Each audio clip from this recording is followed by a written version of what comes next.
It's midday on Équinoxe television. Ladies and gentlemen, you're welcome to the Bilingual Newscast. Christine Babanda, bon après-midi. Good day, Malaglory, Madame, Monsieur, bonjour et bienvenue dans votre 12 heures bilingue. Dans l'actualité nationale de ce mercredi midi, retour sur l'affaire Hervé Bobda qui vient de connaître un nouveau rebondissement. Le présumé auteur d'actes d'abus sexuels est désormais aux arrêts à la division régionale de la police du littoral. Prenons d'autres précisions avec Donald Priscomgan et Jires Siopa. Bien nous, la division régionale de la police judiciaire du littoral à Bonanjo.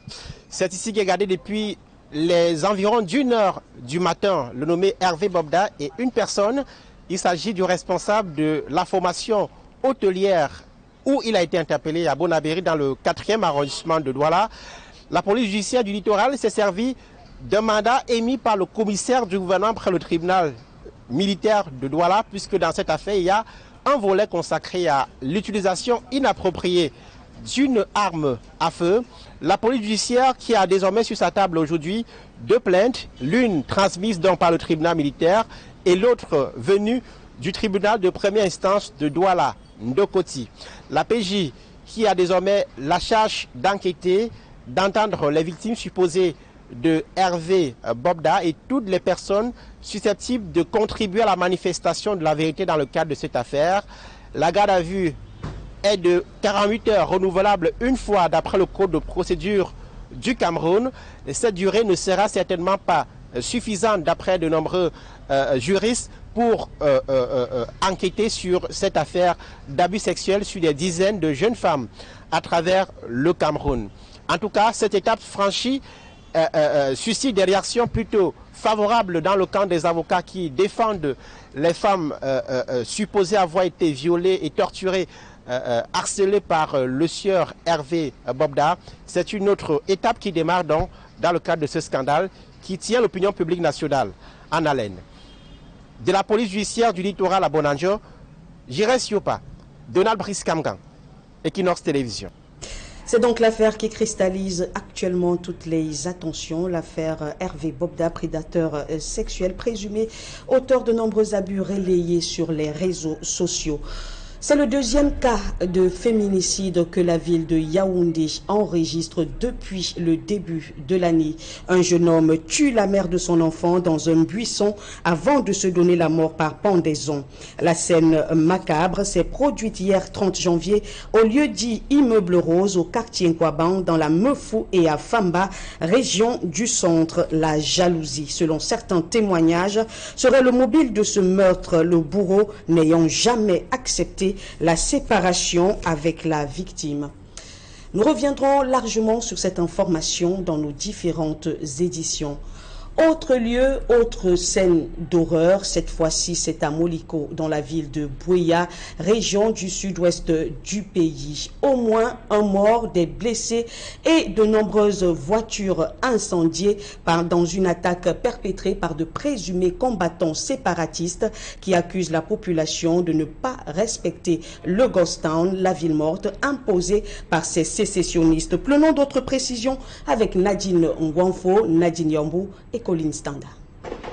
Sur ces images amateurs, des coups de feu retentissent dans la nuit du lundi 30 janvier 2024. Nous sommes au quartier Moliko de Boya, dans la région du sud-ouest.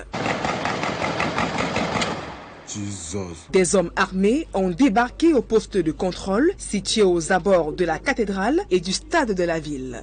Ils ont ouvert le feu sur des usagers avant de disparaître, laissant derrière eux désolation et chaos. Au moins une personne a été tuée et une autre blessée. 4 véhicules incendiés.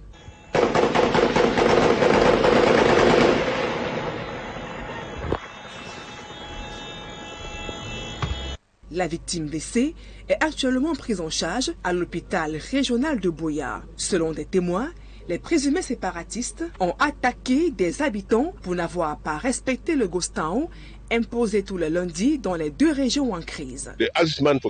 Les séparatistes ont passé près de 25 minutes ici, menaçant les automobilistes. Ils leur ont demandé de sortir de leur véhicule. Ceux qui résistaient étaient traînés au sol.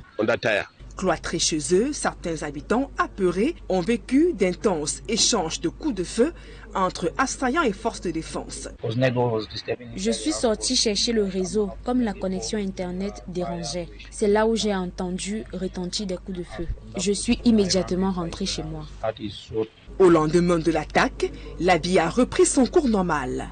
Les populations vaquent à leurs occupations, même si les éléments de la veille restent encore présents dans les esprits. À Buea, les attaques séparatistes au centre-ville sont assez rares. Elles sont souvent menées dans les localités plus ou moins reculées comme Mounia, Mouniouka ou encore Maïfortine. Dans un tout autre registre, l'éducation civique désormais au cœur des enseignements au lycée bilingue des Jtb dans l'arrondissement de Yaoundé 6e. Une initiative qui vise à mettre fin aux actes de violence récemment observés dans cet établissement scolaire. C'était sous le regard de nos reporters Rodrigue Ngassi et Marcelin Gansop.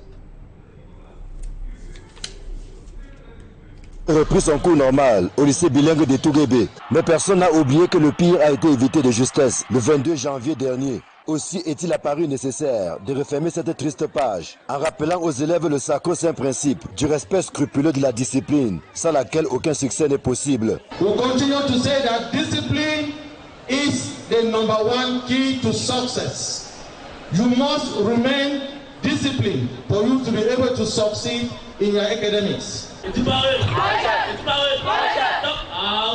La traditionnelle cérémonie de levée de couleur a ainsi permis au staff de l'établissement de mettre une fois de plus les points sur les i. Ne planez pas, restez dans les salles de classe parce que vous êtes là pour étudier, rien que pour étudier et surtout pour réussir. Le maire de la commune d'arrondissement de Yaoundé 6, qu'accompagne certains de ses collaborateurs, ainsi que des appelés du service civique, est venu porter un message, celui de l'apaisement et surtout de la prise de conscience de la part des élèves. C'est vous le fer de lance de cette nation. C'est vous le Cameroun de demain. Et pour que cela arrive, c'est dans la discipline. Mes chers petits frères et petites sœurs, mes chers enfants, soyons donc disciplinés. La discipline interpersonnelle, la discipline qui régit le fonctionnement du lycée. Pour Jacques Yoki Onana, qui s'est particulièrement adressé aux élèves de la classe de terminale, il n'est pas normal que le mauvais exemple soit venu d'eux. Vous avez le devoir d'être des exemples pour les plus jeunes. Quand vos petits frères de première, de seconde, de troisième, vous voient en train de faire ce que vous avez fait là. Est-ce que c'est un bel exemple? Tout le monde ici dans cette salle, je suppose, veut avoir son bac. Vrai ou faux? Rappelons que les incidents du 22 janvier dernier ont occasionné d'importants dégâts matériels et fait plus de 100 blessés qui ont été pris en charge dans diverses formations hospitalières de la capitale. Quelques individus qui ne sont aucunement des élèves et qui ont jeté de l'huile sur le feu ont été interpellés pour besoin d'enquête. Dans le reste de l'actualité, la communauté économique des États de l'Afrique de l'Ouest s'effrite. Le Burkina Faso, le Mali et le Niger quittent la CEDEAO avec effet immédiat. Comment comprendre cette situation et quelles peuvent être les conséquences? Tentative de réponse avec Hubert Michel Kameni et Dallas Chana. Acté, le Mali, le Burkina Faso et le Niger se retirent de la CEDEAO, l'organisation intergouvernementale ouest-africaine. Cette décision est lourde de conséquences du point de vue de nos experts. L'impact est économique, puisque n'oublions pas que la CEDEAO avait pour objectif promouvoir la libre circulation des personnes et des biens. Et déjà, le renversement de l'ordre constitutionnel au Niger a abouti à un embargo. Toutefois, les trois États qui poursuivent un destin commun relèvent au moins 3 observations qui motivent leur décision. Il s'agit d'abord de l'éloignement des idéaux des pères fondateurs de la CEDEAO et du panafricanisme. Ensuite, l'influence de puissances étrangères, la menace des États membres et non-assistance dans la lutte contre le terrorisme et l'insécurité. Il y a lieu de constater que la CEDEAO serait l'instigateur de cette décision, conjointement prise par ces 3 pays de l'Afrique de l'Ouest. À l'heure où nous parlons, ils sont sous les sanctions de la CEDEAO. Les frontières sont censées être fermées. Ça veut dire qu'ils se sont rendus compte qu'on peut vivre sans la CEDEAO. Non seulement les frontières sont fermées, la CEDEAO est allée jusqu'à bloquer même leurs revenus, c'est-à-dire ton argent qui était dans la banque, on bloque le rapport. Autre point qui suscite l'inquiétude générale, l'impact d'une telle décision sur le processus de la libre circulation des personnes et des biens effectifs dans la sous-région. À ce sujet, nos experts évoquent des pistes de solutions qui seraient envisagées par les 3 États concernés. Si vous décidez de ne pas avoir des relations avec eux, en réalité, ça fait presque 1 an qu'ils n'ont plus de relations avec vous. Vous les avez habitués à vivre sans vous. Le Nigeria a coupé l'électricité. Le Niger a trouvé les solutions alternatives. Ces 3 pays coalisés se disent qu'ils sont capables de tenir. Et n'oublions pas que les États n'ont pas d'amis, n'ont que les intérêts. Le retrait du Mali, du Burkina Faso et du Niger de la CEDEAO est ainsi préjudiciable pour cette organisation qui se verra fragilisée en l'absence de ces 3 puissances. Ces 3 nations gagnent de leur souveraineté. Leur souveraineté, elle peut actuellement agir du point de vue diplomatique, militaire, sécurité, le reste, sans forcément être sous l'influence de la CEDEAO. Cela est très important. C'est à juste titre que la CEDEAO a affirmé dans un communiqué que les 3 pays sont des membres importants de la communauté qui restent engagés à trouver une solution négociée à l'impasse politique créée par l'annonce de leur retrait. En sport, le Belge Tom Saint-Fit veut remplacer Samba Hanak au poste de sélectionneur. L'ancien coach gambien n'a pas attendu l'ouverture officielle d'une procédure de recrutement du patron du staff technique des Lions Indomptables et a déjà fait acte de candidature. Cette actualité referme donc la première partie de votre journal. La suite en langue anglaise, c'est avec vous, Mala Glory. Thank you, Christine Babanda. Ladies and gentlemen, thanks for staying with us for the second part of the news. Another case of femicide has left the inhabitants of Kwabang, a neighborhood in Yaoundé, in shock since yesterday, Tuesday, Wednesday, 30th January 2024, after a 17-year-old girl has been assassinated by the father of a 3-year-old child. Residents say this is as a result of jealousy in a broken relationship that was hard for the young man to accept any separation between him and his ex-girlfriend. After the act, the man as well committed suicide in his home. Investigations have been launched to give more clarity to the mother of the young girl. Still on the sad note, the suspect Hervé Bobda, who has been on the lips of most Cameroonians in past weeks, have been arrested early this Wednesday morning. Our reporter Babila Jonathan was at the Judicial Police, where he says the man is on detention. More details in the following report. Man accused of sexually assaulting more than 50 women is now in police custody. Hervé Bobda is in police custody at the Littoral Judicial Police right behind me. He was arrested yesterday or last night in the Douala subdivision in an inn, and he was arrested alongside the manager of that inn. His arrest comes after the Douala Military Court issued an arrest warrant against him in connection to illegal or unlawful manipulation of a firearm, and it is alleged that he was using the firearm to threaten his victims before sexually assaulting them. And his arrest comes on the heels of a petition written by over 20 women, including Kabangwala Edith, Barrister Alice Sajo, Tumaino Ndamjura Bejelin Tumu, and many others who have written a petition calling on authorities to take quick action against what is today qualified as the Bobda scandal, an issue which is described as a frightening one as far as the security of women and Cameroonians in general is concerned. And this is happening at a time when there are serious concerns about what is qualified as an attack against women in Cameroon. Several cases of femicide reported, and he's now in police custody. The police is carrying on with the investigations, and definitely we're going to be telling you more about this as soon as we are informed. Reporting from the Littoral Judicial Police in Bonanjo, we are Jires Yopa and Babla Jonathan. Surely we shall be updating you as this affair unfolds. Ladies and gentlemen, we now take you to the southwest region when one person has been confirmed dead and many others severely injured, and almost 5 cars set ablaze in an attack perpetrated by alleged separatist fighters in the town of Boye. This incident occurred Monday, 29 January 2024, as here in this report compiled by Fomi Amstrosanda. Of the incident at checkpoint in Moliko Boya, a local resident recounts what he saw and heard. Around 8:30 p.m. yesterday, when the football match of Senegal was going on, I stand out just facing the Court Cathedral doing my call. So to witness, I saw some guys that they were dressed the same like military. So I never noticed. I thought it was the military people that they were coming to take their control, as they usually come and stand and take control.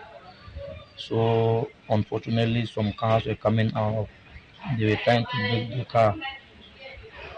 So they were trying to break the car. The cars were trying to they never wanted to stand. So the highest thing I witnessed as they opened their fire, they were shooting the cars, shooting.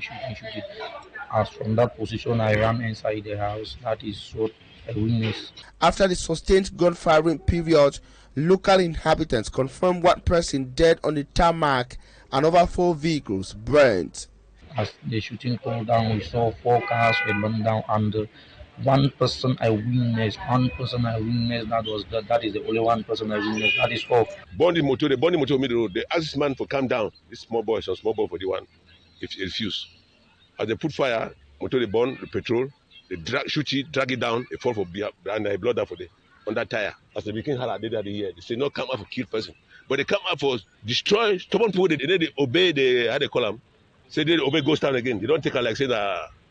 A local traditional ruler and security official reveals that the attackers retreated into their hideout before the arrival of security forces. Hit and run attacks of such nature attributed to armed separatist fighters have been on the rise in the English-speaking regions of Cameroon since the escalation of the 7-year-plus armed conflict opposing the defense and security forces of Cameroon to non-state armed separatist fighters. On the scene of the incident, and over 200 traders of the Nkululu market have been given 2 of these to evacuate their business site by the Douala 2 Council. And according to these traders, no official statement has been made on this information, which our reporter Esielu Lengo met with some of these traders and collected their views or their reactions in this report.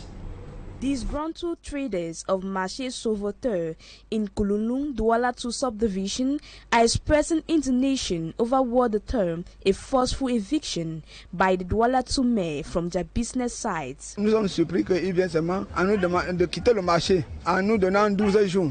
The people say they have been occupying the space since the year 2000, and most of the shops were constructed by the traders. Today, they are being asked to leave without prior notification from the council. As the president of the market, I have no information. I ask the traders to be patient and wait for notification. They decry the absence of a formal contract with the council that can guarantee their return after the construction. Vous savez, quand on veut détruire un marché, on doit enregistrer les occupants pour leur donner espoir qu'après avoir construit, ils vont revenir. Mais nous ne sommes même pas enregistrés. Pour que les commerçants lui trouvent au niveau de la mairie, pourquoi on essaie de s'entendre, voir dans quelle mesure on peut faire pour déguerpir le marché. It is impossible for them to leave without being compensated. Their wish is for the government to compensate them, given that most of the structures in the market were constructed by them. They call on the mayor of Douala 2 to address the situation amicably. If not compensated, the traders say they would be stranded. C'est quand je viens au marché que j'arrive à payer un comprimé pour mes pieds. Vous venez maintenant, vous dites que vous allez nous détruire. On part où? Meantime, Équinoxe TV on phone got in contact with the Douala 2 Council on the situation of the traders, but we await reactions. And students of Government Bilingual High School, Jtb in Yaoundé, have been called upon to stay away from violence and not to jeopardize their future and that of the nation. The call was made by the school administrative authorities and the mayor of the Douala 6 Council after an incident which occurred on the school campus earlier this morning. As you tell us, Babila Jonathan. School administrators of Government Bilingual High School Jtb in the nation's political capital Yaoundé taking measures and actions to avoid a repeat of the violent scenes recorded in the school January 22nd, 2024. Students are advised to adopt and exhibit good conduct. Discipline is the number one key to success. You must remain discipline for you to be able to succeed in your academics. They are told to stay in their classrooms and study in a bid to succeed. Yaoundé 6 Mayor Jacques Yoki Onana re-echoes the message of discipline and peace. He reminds the students that they are leaders of tomorrow, and thus the imperative need to be well behaved. Vous avez le devoir d'être des exemples.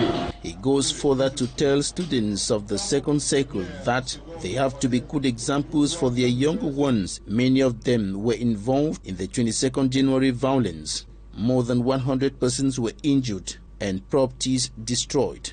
Some young people who are not students but who took part in the protests have been summoned for questioning.